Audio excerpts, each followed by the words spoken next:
I have no evidence, but I promise you, all of this in this story is real. Sorry for the wall of text. I've always been a bit of a skeptic, ever since I was a kid. Scary stories don't faze me, horror games never really frightened me, and whenever I did hear something weird at night, I instantly assumed that it's just something normal, an animal or just the house settling. Despite this, something very unsettling happened to me the other day, and I'm really not sure what to really make of it. I think it's the first time in years I've genuinely been frightened. I live in a forested area in the US. Me and my girlfriend live in this large cabin, and although there are roads nearby, our nearest neighbor is probably about 1 kilometer away. We also have 2 cats, one which sleeps in the bedroom with us, whilst the other often goes out at night and does whatever a cat does. Anyways, I like to stay up late at night and sleep late into the morning, whereas my girlfriend is an early bird. It was about 1 in the morning, and I was watching crappy TV in the living room whilst my girlfriend was asleep in our bed. I was beginning to grow a little bit tired when I heard something outside, near the cat flap. For clarity, our cat flap uses an electronic chip, so only our cats can use it. I assumed that it was just one of the cats coming into or leaving the house, and I ignored it. Then I heard it again. It sounded like something thudding against the flat. It happened several times at random intervals, until I lost my patience and decided to go check what was at the door. Clearly, the cat was having trouble to get in. I never thought about it at that time, but this was weird because we feed our cats well, and they are very lean rather than chubby. I passed the bedroom and peering in as I walked past to see if my girlfriend had heard the noises. She was fast asleep, but the cat that sleeps with us was staring right out the window. I called her name. Nothing. She kept staring. I shrugged it off and kept heading towards the kitchen. The back doors are through there, by the way. Anyways, so I reached the back door and I saw a dark shape through the translucent flap. I sighed, expecting the cat to be out there, and opened the door. It took me a moment to open the door, and I saw the cat tense up as I opened it. The door opened fully. I froze. It wasn't my cat. Whatever it was had started moving before I opened up, and I only caught the glimpse of a distorted figure, kind of like a tailless dog, bolting, and I mean it was absolutely pelting it. I freaked out and slammed the door shut. I wasn't sure what the hell I had just witnessed. My natural skepticism kicked in, and I assumed it was just my other cat, and I had merely just startled it. Perhaps the darkness had made it appear larger. Nevertheless, I was creeped out, and I decided to go to bed.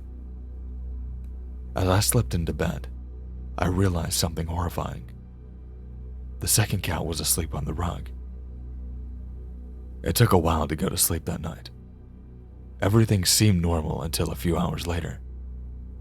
I awoke to a strange feeling of dread. Something wasn't right. My girlfriend was fast asleep. I held my breath and heard something creaking by the door. It sounded too loud to be one of our cats. It was as if a person was walking about. I reached towards my bedside cabinet and flicked on the lamp. The room was illuminated, and I saw something standing just outside of the door, staring at me. The same twist figure I had spotted outside earlier. It wasn't very tall, maybe a little bit over 5 feet, but it was its face that scared me. I only caught a glimpse of it, but what I saw still stays with me to this day. It looked like a dog, but with an elongated face and almost human-like eyes. You know that weird distorted snarl that hounds pull when they're pissed off? It had that expression. I instantly started yelling profanities as I scrambled backwards, trying to straighten up. The creature turned and sprinted away. I heard it dash around outside and go past the window behind us, just above the headboard. I managed to look out as my girlfriend started to panic as she woke up fully. We both caught a glimpse of whatever the hell that thing was as it dashed into the woods near our home.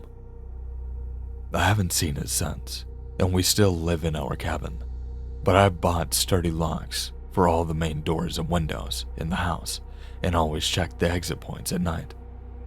I also go to bed a bit earlier than I used to, so that I'm asleep when the freaks of the night start waking up.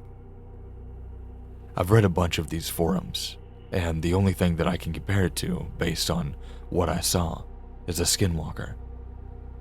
If you know anything about these things, please let me know.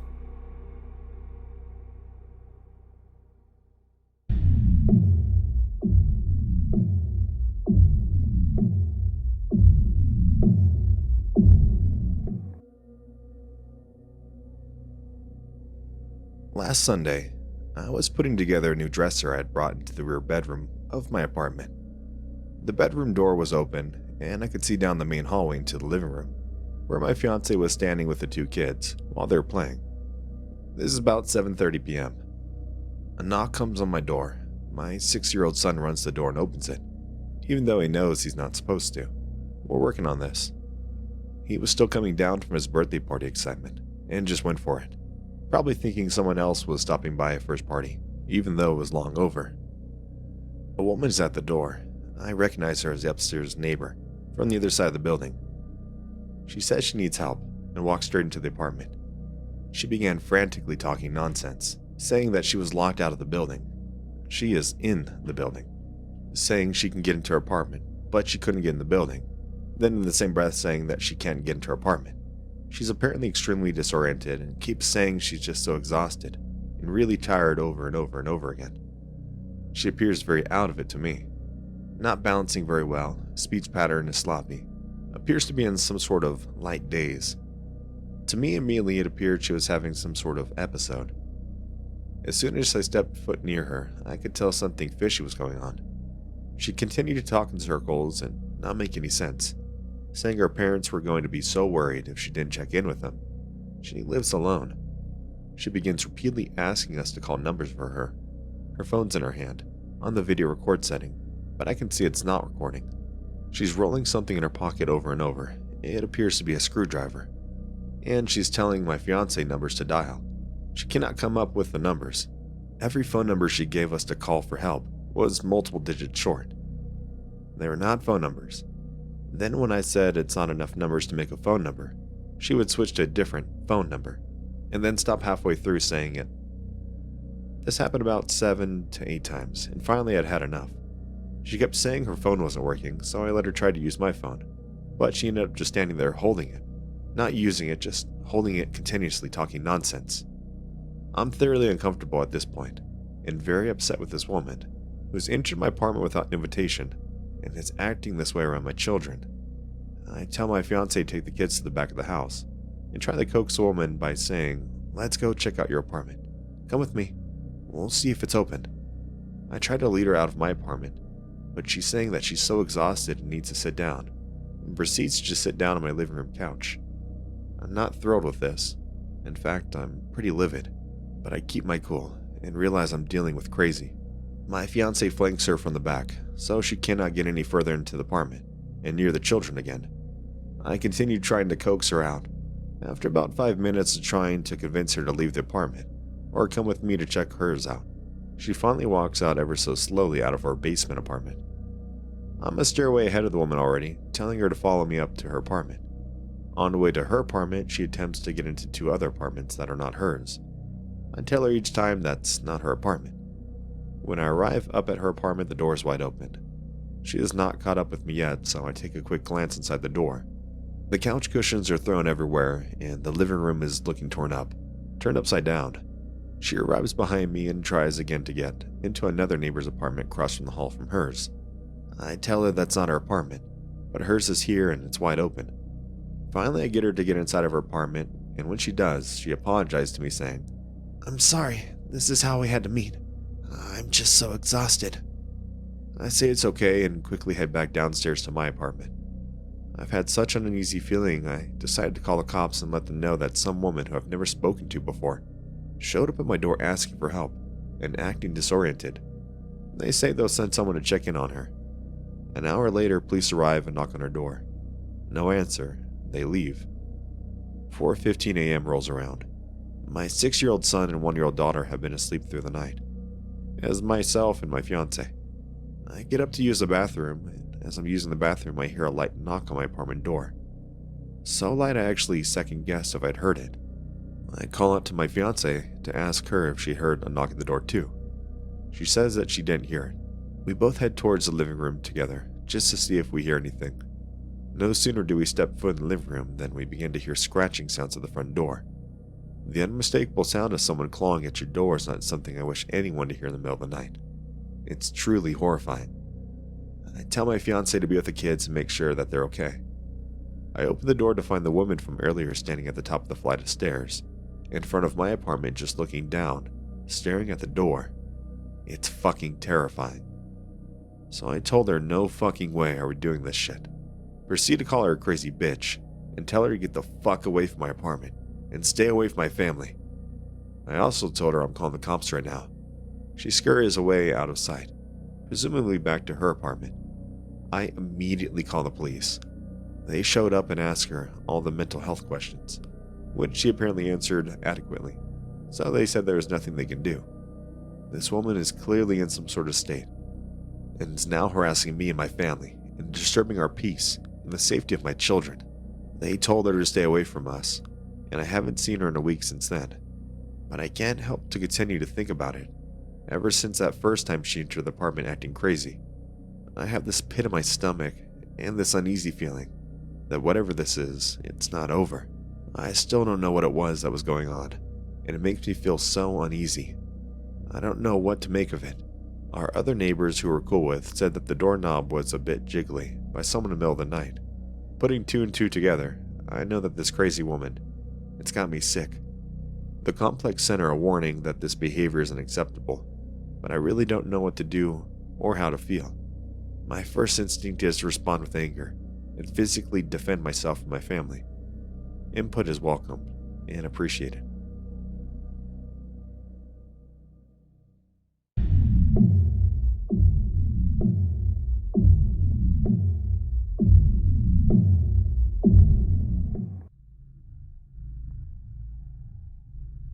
Me and my friends usually go on walks to see the sunset.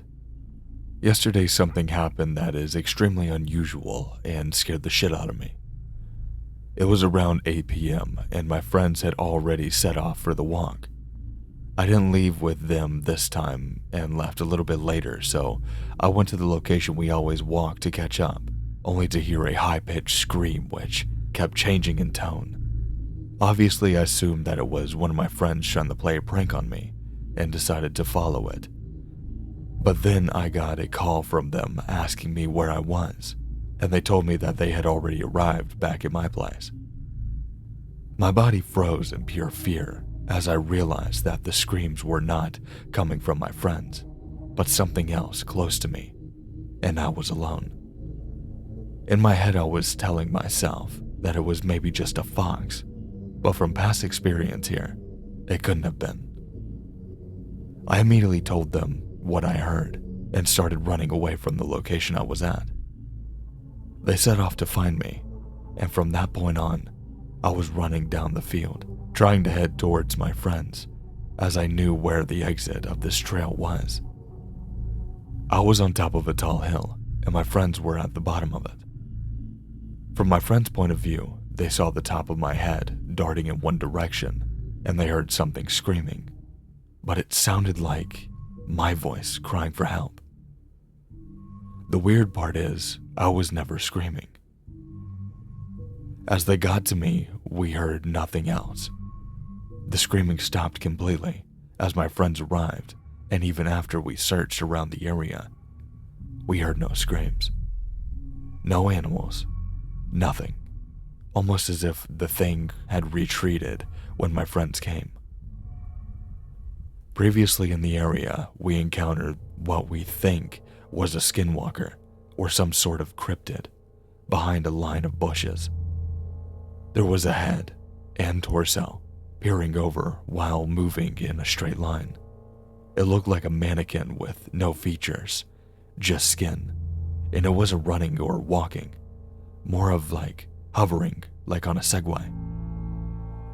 If anyone knows what the hell these screams are, please let me know, as they are genuinely the most fear I have ever felt in my life. I'm 100% sure that it wasn't a fox, as I've heard nothing like those screams before. And I live in the UK, so it really couldn't have been a mountain lion either.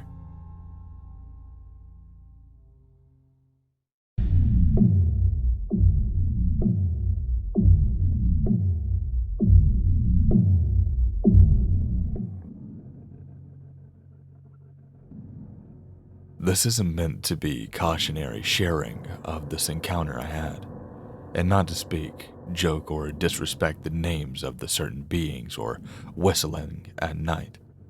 You probably know what I am talking about. This is a true story that my friends and I experienced, and I would like your thoughts on if we encountered one. We used to joke about the name of a certain Navajo legend, using it to scare our friends who had no idea what it was when we got high. Admittedly, at the time it was funny. However, that all changed Friday, June 13th, between the hours of 2 to 3 a.m. No, I am not joking about the time or date. A group of friends and I were hanging out in this cul-de-sac that borders a large hill. The hill is surrounded by houses all along its borders, but the large chunk is only brush and trees with trails. Less than half a mile away is a large nature preserve bordered by mountains that lead to Black Star Canyon, California. My friends wanted to go smoke some weed and were being a bit loud. I didn't want to disturb my neighbors, so I suggested that we walk up this trail a little bit and smoke there. While on the trail overlooking the houses, we heard a loud snapping noise, like a tree branch snapping, not like twigs. We heard the sound around 10 or so times in irregular intervals over the course of about 15 minutes. My friends didn't pay really any mind, but I was focused on it. I didn't smoke, so I was sober through all of this. While listening to it, I thought a name. Eventually, we decided to go back to the car and closer to the houses. Then, while we were walking at the end of this trail, we heard a loud crying. It sounded like it could have been a child. The crying was so loud and went on for at least 10 minutes. By this time, we were at the car, talking about the crying. The time by now was probably closer to about 3 a.m. By this point, then, while we were talking about the crying, I heard twigs snap in the brush on the hill behind the car. I turned and looked, scanning the hill. I thought I saw something move, but it could have been just a breeze, a moving of a branch or brush. Then, we all heard the quiet, quick whistle from the hill. I turned to my friends and asked them if they had heard it. They said that they did. I then asked if any of them had done it. They all shook their heads. When we realized this, we ran into the car and drove down the hill. I live on a large hill, to the parking lot of the CVS.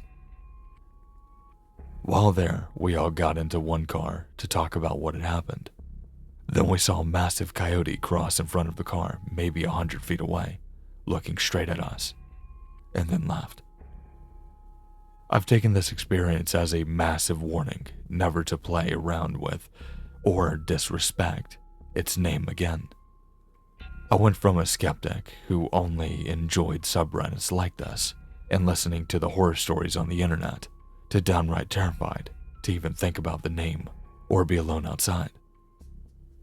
The truth of the reality is, we are a bunch of 20-year-olds who just freaked ourselves out. But it was just strange of all the combination of events after fucking around, and we did find out.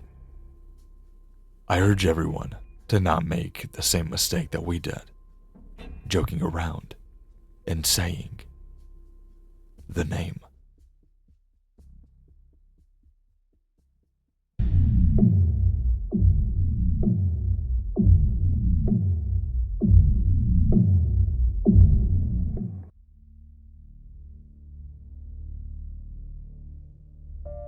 Thanks for watching, I really hope you enjoyed it.